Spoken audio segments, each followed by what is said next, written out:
Welcome back to the channel. It's Etepple Queen of Etepple Queen's Place to Be Reviews. This is my I Love the 80s series, and here is our second installment of one of my favorite Saturday morning cartoons, Galaxy High School, episode 2, titled Pizza's Honor. To go to school at Galaxy High. CBS Saturday. Stay tuned for Galaxy High. Saturday.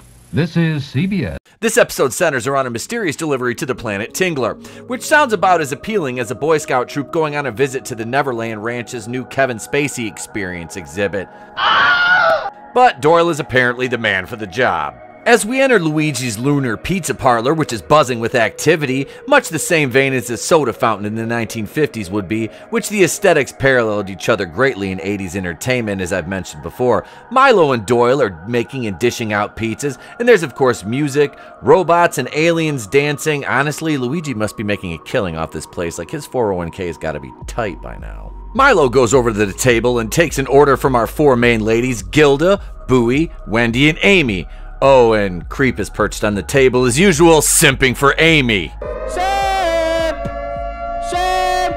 Also, in a rare bit of continuity for this series, Bowie Bubblehead mentions Mick Maggers, who is a singer that will be brought up and featured in an episode down the road. Oh, I just love Mick Maggers. Next, it's time for our first appearance of Beef and the Bonk Bunch, which is kind of odd that he calls his bunch by his last name and they're not related. But anyway, and Doyle pisses off Beef because Beef is an irrational lunkhead, much like Biff in Back to the Future.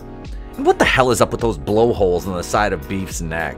That's something that always concerned me. It just looks odd. There's little hair sticking out of him. I don't know what it's supposed to be. I really don't. He's like a space rooster with a big fucking head. I don't know. Interstellar Italian space stereotype. Interstellar Italian space stereotype. Interstellar Italian space stereotype in 3, 2, 1. That's the way, boys.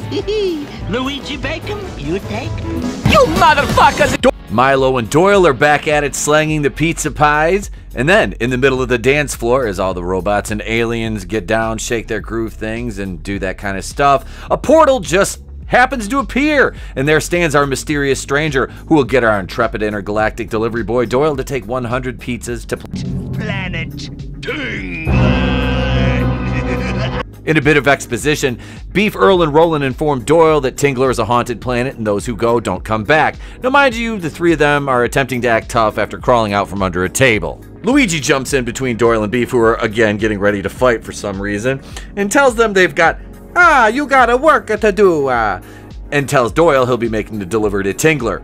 And then Doyle attempts to get out of it. Beef asks, "What's wrong, Earth boy? You cackalack," which apparently is space speak for chicken. Yet given Beef's outward appearance of being a space fowl of some sort, he's seemingly too stupid to realize that he's insulting himself, as he kind of looks like he's part of the space chicken family. I don't know. Luigi then takes Doyle outside to have a talk with him about making the delivery, to convince him to do it and to ask him, "Doyle, do you see what that sign says on top of Luigi's pizza parlor?" You see what that sign says? The sign says, "Luigi LaBouncy, pizza maker to the galaxy." That's what it says, and Doyle is convinced to make the delivery and loads up the pizza shuttle and heads out for Tingler. Knowing that Doyle is going to Tingler, Beef has plans that entail souping up his beefmobile and traveling alongside Doyle to Tingler for the sole purpose of scaring him while he's on his delivery. Beef seems to be a bit obsessed with Doyle, like almost to the point where it's stalker level. I'm your #1 fan. Beef has Roland Rotten steal Professor Eisenstein's hologram machine, which they employ it to commit attempted vehicular manslaughter and cause Doyle to crash to planet Tingler's surface. I mean, that's a felony. Not even to mention that they plan to do this, which in court shows premeditation. That's prison time there, Beef. After his crash, Doyle meets a mechanic who agrees to a lesser fee to get Doyle on his way home after he delivers his pizzas to Tremble Hall. So Doyle and his floating pizza delivery egg depart, and Beef and the Bonk Bunch aren't far behind him after getting chased to the same mechanic by a big-ass talking tree. Luigi is back at the pizzeria, lamenting the fact that Doyle isn't back yet. I should have come back long before now. That's racist! Even by space standards and continuity of this show, how long does Luigi honestly believe the interplanetary travel takes? So meanwhile, Amy and the gang convince a taxi driver to take them to Tingler to save Doyle, and Amy promises some rather unsavory things to the cab driver to get them to their destination, if you know what I mean.